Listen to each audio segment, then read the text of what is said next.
siang hari ini rencana Polres Pematang Siantar akan melaksanakan press release kasus KDRT ya, atau penganiayaan di dalam rumah tangga di mana menyebabkan korban meninggal dunia, dan juga kita sematkan kasus 338 atau pembunuhan ya. Kasus ini diawali dari korban ya sudah berpisah dengan istrinya selama 3 tahun. Sang istri bersama anak-anaknya tinggal di Kota Batam. Kemudian pada saat hari Natal, sang istri dan anak-anak ini mendatangi korban di Pematang Siantar. Rencananya mereka akan ke daerah Toba untuk pemakaman dari opung ya. Tanggal 26 Desember berangkat ke Toba. Dalam perjalanan kemudian terjadi cekcok di dalam mobil sehingga korban turun bersama istrinya untuk kembali ke Kota Pematang Siantar. Kemudian pada tanggal 29 Desember anak-anaknya ya, sang pelaku 2 orang ini bersama anak perempuan mendatangi rumah korban untuk kemudian meminta sang ibu untuk pulang atau tidak tinggal lagi bersama korban ya. Saat itu tidak dipenuhi, cekcok, kemudian kembali lagi.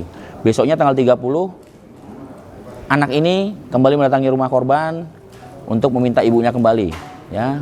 Kemudian kembali terjadi cekcok. Korban kemudian mengambil sebilah celurit ya, mengancam pelaku untuk pergi meninggalkan rumahnya. Saat itu celurit berhasil diamankan oleh kedua pelaku dari tangan korban dan diberikan kepada sang ibu, kemudian disimpan oleh ibunya ya. Kemudian ibunya pergi bersama dengan anak perempuannya. Kembali lagi terjadi cekcok antara 2 anak ini dengan bapaknya. Akhirnya terjadi pergumulan ya, di mana sang bapak kemudian dilawan oleh 2 orang anak-anaknya ya. Terjadi saling pegang, saling dorong, saling pukul ya. Karena 2 orang maka sang bapak ini kalah. Kemudian terjadi posisinya adalah sang bapak jatuh terlungkup ke arah lantai ya, mukanya di situ, kemudian ditahan dengan lutut salah satu pelaku dan kemudian dipukuli beramai-ramai. Nah, pada saat sudah tidak bergerak, kemudian kedua pelaku ini mencari pertolongan dengan menelpon ibu dan bibinya. Kemudian korban dibawa ke rumah sakit dan sampai rumah sakit Evarina dinyatakan meninggal dunia. Sehingga akhirnya pada saat itu PK Reskrim melakukan olah TKP, bertemu dengan kedua pelaku ini. Kedua pelaku ini kemudian dibawa ke kantor Polres dan dilakukan interogasi, dan mereka mengakui semua perbuatannya ya. Pelaku yang pertama atas nama inisial aja ya, OA 18 tahun ya. Kemudian yang kedua adalah AJ 16 tahun ya. Jadi masih di bawah umur ya, masih di bawah umur. Makanya kita tampilkan di sini adalah pelaku yang dewasa yang sudah di atas umur ya. Yang di bawah umur kita tidak tampilkan.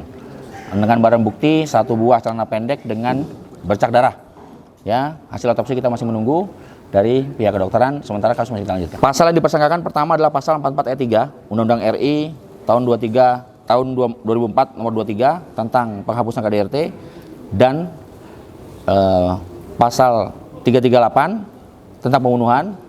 Juga kita lapis pasal 170 ayat 2 dan pasal 351 dengan ancaman maksimal 15 tahun penjara. Ya, jadi setelah kita lakukan interogasi juga kepada sang ibu, bahwa keterangan didapat dari ibu ini selama tinggal bersama dengan suaminya tidak terdapat kekerasan atau harmonis-harmonis saja gitu ya. Jadi sementara ini dengan juga isu-isu yang beredar bahwa sang bapak ini melakukan kekerasan terhadap anak juga tidak ada menurut sang ibu gitu ya.